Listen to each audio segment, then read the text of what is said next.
Welcome to the Metro on 1019 WDET. I'm Tia Graham, and it's one of WDET's silliest, goofiest, and sometimes most raunchy times in the city. What's so funny about Detroit? The comedy event series has been going on all summer long, and another one is coming up next Thursday at the Old Miami. This time, Nicole Melnyk will be headlining the show, and while she'll be center stage, it won't be her first time performing at What's So Funny event. The Lansing comedian is known for her energy and sharp wit. I can attest to that just sitting here for a few moments with her. She's here now to discuss her comedy. Nicole Melnyk, welcome to the Metro. Oh, thank you for having me, Metro. How exciting. This is so cool. I'm so beyond stoked. This is so cool. This is exciting because, you know, whenever we have comedians on, truly, it's just like we don't know. It could go either way. You know what I mean? We can go straight up just to the depths of depravity, or we can go straight to this nice light comedy. I love a serious comic. I love watching them on my phone. I'm not that guy. All right. But Nicole, I do want to start by playing a clip of you on Instagram. Mm-hmm. Why is the game called catch when throw is an equally vital, if not more important part of the game? Because you can't catch without having thrown, but you can absolutely throw without catching. I'm saying. I'm out here. How would you describe your style of comedy after hearing that clip? Oh man, I think of it as like if a alien has been like an alien from a different planet has been here for 30 years, but is just figuring it out. Like that's, I'm just getting my I feel like I'm just getting my bearings. But it's working out for you so far. Oh, it's working out so great. Especially because there a lot of comedy is having it figured out, but then because there's such a rich community of younger comedians who are all excited to be along for the ride, we're like building something of let's not understand together. Yes, let's just be confused. And let's just have a good time while we're confused. I love it. I mean, ignorance is bliss, isn't it? Isn't it? No, but learning is also fun. Once you figure it out, oh, nothing's better than that feeling. And thinking about learning, like, what were you watching or what were you doing growing up that made you say, I'm going to be a comedian? Oh, man, that's all props to Buffy the Vampire Slayer. Stop. Yeah, horror comedy. Yeah, that's my, we watch it in green rooms. I use the intro music as my walk-up music, and I just wait for that one person to cheer. They know Buffy. Yeah, You're kidding. I swear. Sarah Michelle Gellar. Yeah. Allison Hannigan, Nicholas Brendan, James Marsden, Anthony Tony Head. Yeah, dude, Michelle Trachtenberg, R.I.P. So Buffy the Vampire Slayer got you into comedy. What was something about that show that made you say, this is actually really hilarious? Dude, I hear about it now that I'm like an adult and you have the words to articulate it, but there is something about having mastered comedy that makes you so good at horror, and then blending those two things, like that emotional ride is pure joy. I love that you brought that up because that's how I feel about Jordan Peele. That's Jordan Peele, dude. He's my favorite. I think, dude, when I think about my ideal relationship, I want what Chelsea Peretti and Jordan Peele have. I want to be a fly on the wall to their toast and butter in the morning, like with the ideas, the comedy, the flowing, but the serious, the dark. The intensity, like, oh. Right? Because I just think about their relationship together and how he wrote Get Out. And it's just like, you know, this is very ironic right now. It's so crazy. I love it. Yeah, I think you have to have an understanding of comedy to truly understand horror. And Joss Whedon, in one of his like commentaries for one of his movies, he said that oftentimes he'll cast comedians in serious roles because he knows they can do it. Yeah. And I was like a kid hearing that, and I was like, what an interesting thing to hear a director say. So that's kind of how you started to get into comedy. You saw a different side of horror that you could kind of adapt. There's joy in everything, even scary scariness. And listening to you speak right now, you were talking about just this young group of comedians that are coming up right now. You're a part of this young group who are just inspired and ready to just be in the field of comedy. Talk about the field right now. Is it opening up for a lot of young folks? Oh yeah, absolutely. I mean, I think the field, we were kind of talking about it in terms of like, it's not like a baseball or an organized league. Like there are no divisions. There are really, you can be where you don't belong if somebody saw you on a good day. Wow. And if you have the patience to let yourself rise to that occasion, you become that person that you presented as. And then that defines who you are. And I think comedy and the arts is kind of the only industry where you can do that where it's so. I was so scared of this because it's going to be here after I leave this room. The live aspect of comedy of if I bomb, hey, if we all never talk about it, it never happened. But if it's on the radio, if it's on the TV, if it's on the movies, it's the permanence of it. I think I'm like... That is so interesting because for me, we are live right now. So once we are done with this, it's done and it's in the ether and I don't even think about it, you know? Let's go. But it is saved forever, like you just said. Which it's somewhere. But once we're done, it's like, oh, it's gone, you know? Yeah. But I love that idea. Oh, I love that, yeah. It's coming together, but... once again, Buffy the Vampire Slayer, all the things that have inspired and shaped your comedy and who you are today. You talk about how Lansing also helped shape a little bit of your comedy. You've been in Lansing for a little while since graduating from college. So what has Lansing done to inspire you in your comedy? I think it's truly kind of just giving me the perspective of like rooting for the underdog, like kind of just like being in Lansing. It was not Grand Rapids and it wasn't Detroit.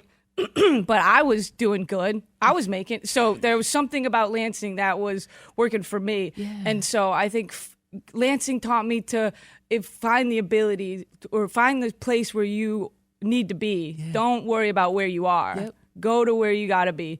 And I think if you come up in a city that already has a foundation of comedy, you kind of want to stay there. You go, well, I want to see every nook and cranny of this area. But if you have the perspective of, I need to be here and then I need to move on to the next place, then but also, and then I moved to Detroit, so I'm a little bit of a liar. And you've been to Detroit for only a year, though, right? Yeah, a year. It's been a great year. Oh, my gosh. How would you compare Detroit's comedy scene to Lansing's comedy scene? I mean, it's only been a year that you have underneath your belt right now in Detroit, but how would you compare them so far? Oh, man. Lansing, it truly doesn't. We have a couple of open mics and a couple of showcase venues. Like, it's not, there's like, the joke I say on stage is that every year we do a top 8 best comedians in Lansing is because we don't have 10. We just don't have the numbers. We couldn't even. You know what I mean? When I left, we lost 3 spots on that chart. Like, it's crazy. Ann Arbor could attack us at any moment. No, but that made me a fighter from the time I was born in comedy, because then I had to be like, yo, I'm from Lansing. Mm-hmm. Don't say Grand Rapids. Don't say Detroit. I'm Lansing. This is what Lansing did. Like, and so I forgot the question a little bit. No. You're on it. You're on the roll right now. So I'm like, yes, go ahead, go off. But I was just thinking, because there's so much pride that does come out of Lansing. We have a local journalist here who is from the Lansing area, from Okemos, and he often talks about his love of it and pride about it, and pride of being from that area. Can you talk about that feeling that you get from being in Lansing, that pride from being in that space? Oh, yeah. I think it's just a community. I think we know what we don't have, and so everything we do have, we cling to so intensely. And so when one part of the arts industry is affected, we're all affected, and we all feel it. Is just because it's the 12 of us, but we all are always willing to come together and be there for each other.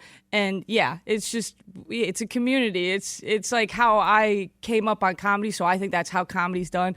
Detroit, there's it's more like a collection of different communities sometimes. You can be hanging out with a group of comics and you'll mention a different comic in a different kind of area or scene or even style of comedy, and they might not even overlap at all because there's such a wealth of shows and so many opportunities to get on stage. It's really cool. I love it. It's a very rich scene. It's amazing. And I understand the Detroit pride. I was here like 2 weeks and I was like, oh, I want to be from Detroit. Oh, I want to be from Detroit so bad. Listen, as a native myself, I get it. I really do understand it. But we're talking about the What's So Funny About Detroit event that's happening next Thursday, August 28th at 7 p.m. at the Old Miami, right down the street from WDET in Detroit's Cass Corridor. Our guest is Nicole Melnyk, who is headlining the showcase. You can get tickets at WDET.org. Now, Nicole, comedy is often about whether the audience likes you. Mm-hmm. So how much do you weigh that when you are, writing your bits or you're doing your bits? Like how, Almost never. In fact, my first couple of years of just being on the road was going to rural areas and being like, oh, you don't like gay people? I'm going to challenge you not to by the end of this set. And if you really do, well, then that's cool. Now you know. Yeah. But at least give me the opportunity to let you warm up your heart a little bit. And sometimes they will be like, no, thank you. For 15 minutes, they're like, it's getting gayer. Make it stop. Make it stop. But it's worth it. I think it makes you, there's no rejection I can't handle, because when 40 people in the middle of I'm sorry, I don't know if we're allowed to swear. My bad. But but then that changes your perspective on everything. You're like, if I can withstand 40 people hating me, then one guy in a crowd of 100 or 1,000, I don't care. I mean, and the skin is so thick when you think about just being in a room like that and having folks saying, you know what, for 15 minutes straight through your whole set, I'm going to completely either ignore you or try to ruin this set. How do you get through that? Because I often think about just that hardship of being a comedian, being on stage when that's being hurled at you. Yeah, well, luckily I was blessed. I go on the road with this headliner who's a lesbian, and so those are what I do it for. Yeah. You know what I mean? I go out with her a couple times a year, and her audience, she's built that up by being in the trenches. So I always look at her, I'm like, that's what the future is. You go through the trenches of not knowing where to find your audience, but then one at a time you grow it, and then you get 300 people that are here to see you. And they're so in love with her. They're laughing at the setups because they're just happy to be a part of this, and because she's so engaging and loving, and it's so wonderful to be a part of her community. They're dying to be there. That's what I do it for. I mean, look, that was like such a beautiful sentiment to even hear, because, oftentimes, once again, you just don't know how comedians are finding and navigating through rooms, but it's truly just going to where you're appreciated and figuring that out. That's what they say. You know what I mean? You don't need everyone in the audience to laugh at you, but if one person does, let that guy have the opportunity to follow you and be a part of your crew and watch you and like you, and then you get 2 people, and then he tells his friend. Yeah. There's a musical, and they say I'd rather be 9 people's favorite thing than 900 people's 900th favorite thing. Yeah. It's like, I'd rather have a small but loyal. But I'm also very lucky. Even when I got taken on the road, people were like, that doesn't happen anymore. Yeah. And so the industry's changing, and everything's up in the air always, and you never know what's going to happen. I never would have thought I'd get this gig on Thursday, dude. And speaking of the gig that's coming up Thursday, what's so funny about Detroit Comedy Showcase, hosted by Ryan Patrick Cooper at the Old Miami. So you're going to be headlining this event. It's really, really a popular event for WDET. You've done it before. Yeah. So, talk about just being a headliner at this particular event and what it means to be, in the city of Detroit in front of the crowd who loves this event. Yeah, no, that's when I did it last year, Ryan and I didn't really know each other. I was just like a comic that was making waves in the scene. And he said, a couple people said my name, and then I murdered. You're not supposed to, you know what I mean? I'm going to be proud of myself for a second, but I murdered. And he was like, dude, you got to come back next year. And then he gave me a bunch of dates, and I couldn't do any of them because I was so booked. And then that's a good problem. Yeah. So then when he said August 28th, I was like, let's do it. And this is a comment. This is what you do it for. This is the movie moment. I was plucked from obscurity and thrown up on that stage, and did exactly what I was supposed to do. And now I get to do it again on purpose, with an audience that I know is going to appreciate it. That's what I'm so excited for. Yes. I love public radio. I love an arts community. There's going to be hella gay people there, not even because it's a gay event. I love that. Organic gays. Oh, it's awesome. It's outside. It's going to be great weather.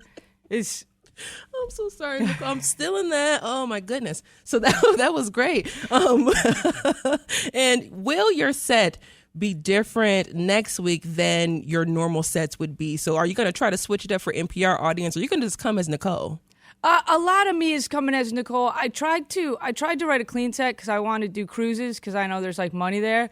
And then every time I'd be like, hey, can I do your clean show? They'd be like, no, we want the Nicole Melnyk. And I'd be like, all right, well, I understand I've been fostering this image, but I'm trying to expand. But also, I'm so bad at being anything other than me. I feel like I just got to me. Let me enjoy it for a couple of years is what I say to me. Comedian Nicole Melnyk, will be headlining the What's So Funny About Detroit Comedy Showcase, hosted by Ryan Patrick Cooper. It is next Thursday, August 28th at the Old Miami at 7 p.m. You can find tickets now for the event at WDET.org/events. Nicole, thank you so much for joining us on the Metro. I'm still wiping tears off my eyes. Thank you for having me, Metro. I love you.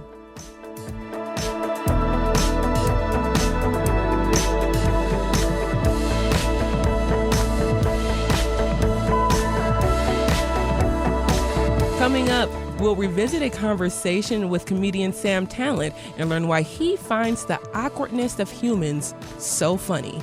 As well, WDET's listener survey is now open, and your feedback helps shape the future of Detroit Public Radio. It's quick, it's anonymous, and it lets us know what you love, what you'd like to see more of, and where we can improve. Complete the survey and you'll be entered for a chance to win a custom WDET prize pack. Head on over to WDET.org/survey. Stay right there. This is the Metro. We'll be right back.